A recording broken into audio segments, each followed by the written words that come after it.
All right, from one precious commodity to the next, gold scored the biggest monthly gain in 4 years in February, and we've got Jim Rickards to weigh in on that. Jim is the editor of Strategic Intelligence and also the author of The New Case for Gold. At first, asked Jim why gold is back in favor in a world threatened by debt deflation. Here's what he had to say. There's some major commodity indices, and gold is in the commodity index. I mean, people treat gold as a commodity. I actually think of gold as money, but we can say that conversation for another time. But gold is in the commodity index with a lot of other things, iron, copper, oil, wheat, agricultural commodities, etc.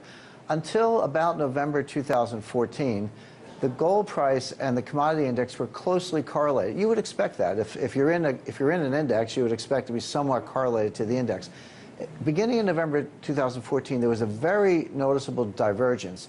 The commodity index continued to crash, mainly because of the price of oil, copper, and some other things. But gold went up a lot. It then leveled off. There was some volatility. There always is in gold. But now we're seeing it even more strongly, in a more pronounced way, where the commodity index is chugging along around the bottom. It's not dropping as much as it was, but it's on the bottom. Gold is going up. So gold has separated itself from the commodity index. What that tells me is that gold is now trading as money. I think of gold as having it's regarded as having three characteristics. I mean, sometimes it's money, sometimes it's commodity, and sometimes it's an investment.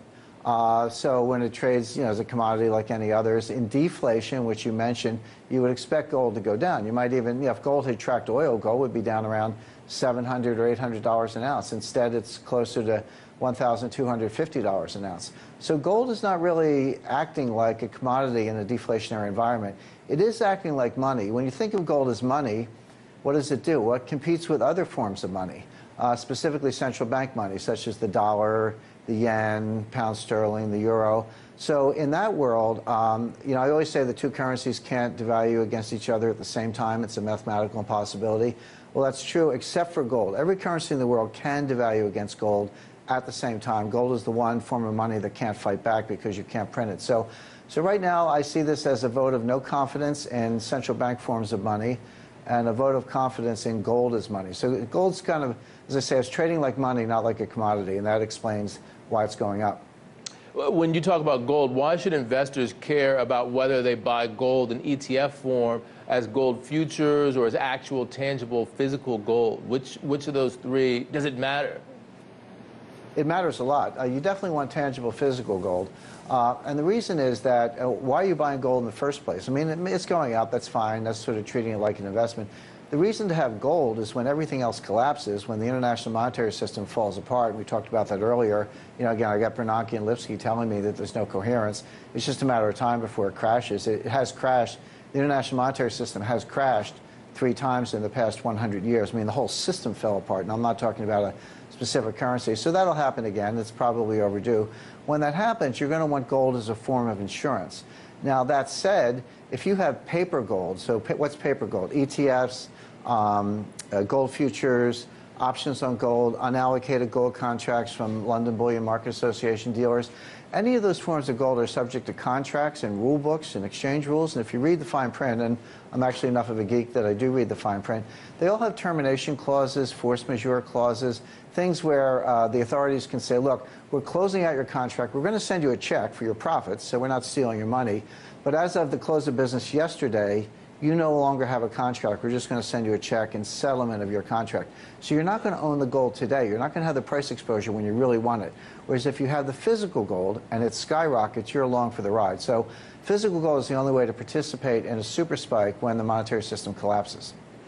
Jim, Europe has started taxing reserves with a new untested negative interest rate policy. Now, we saw this in Denmark first, but we also see this now in Switzerland and Sweden and in the Eurozone. Now, the Eurozone had been recovering from its economic torpor related to the sovereign debt crisis, but now deflation has set in and economic growth is weakening too.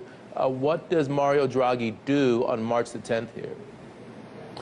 Well, it's a great question, Ed. And by the way, you mentioned the list of negative interest rate countries. Don't forget Japan, because they've also gone negative. So it's not just a European phenomenon. This is spreading all over the world. So here's the problem. Everything the monetary authorities have done since 2008 is an experiment. And by the way, I referenced earlier my conversation with Bernanke. Those were his words. But Bernanke told me what we're doing is an experiment. That means they don't know how it's going to turn out. And negative interest rates, it sounds like more zero interest rate policy. Well, we took them low, we got to zero, and now we're taking them negative. So that's just another form of easing.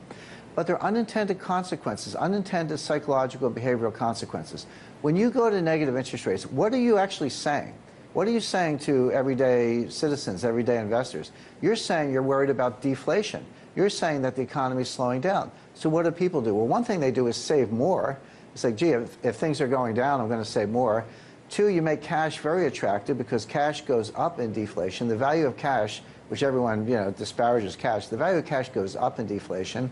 Number three, if I'm going to get nothing on my savings, I better save more. Right, because if you have a nice yield on your savings, you don't need to save as much. But if you've got zero to negative yield, you need to save more for your retirement. And then finally, if you think deflation is a genuine concern, you're going to wait to buy things because the price is going to get cheaper. So those are reasons. I mean, what's the problem today? Too much saving, not enough spending.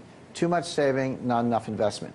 Negative interest rates actually increase savings because people are worried about deflation, yield, lower prices, et cetera. So they could have the opposite effect of what the central banks intend. Not surprising. Central banks usually get these things wrong. They actually don't know what they're doing. Several central bankers have admitted that to me privately. They say, we don't know what we're doing. We're just experimenting and making up as we go along. But I'm not surprised that negative interest rates, rather than producing stimulus, have produced actually more deflation because for the reasons I mentioned. You make a good point there because when Japan went negative, the market initially cheered the decision with a fall in the yen, but subsequently the yen has strengthened considerably. What's going on there, Jim? What does it say about negative interest rates? Exactly what you're saying? Yeah, look, negative interest rates are, they don't produce inflation. They're a signal of deflation. They're more of a symptom than a cause. And actually, been several articles recently, one of the hottest selling items in Japan right now is a home safe.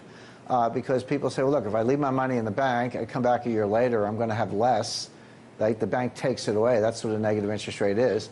But if I take the cash and put it in a safe place, I'll come back a year from now, all my money will be there. So, I mean, people aren't fools. People are not going to go along with these crazy central bank policies.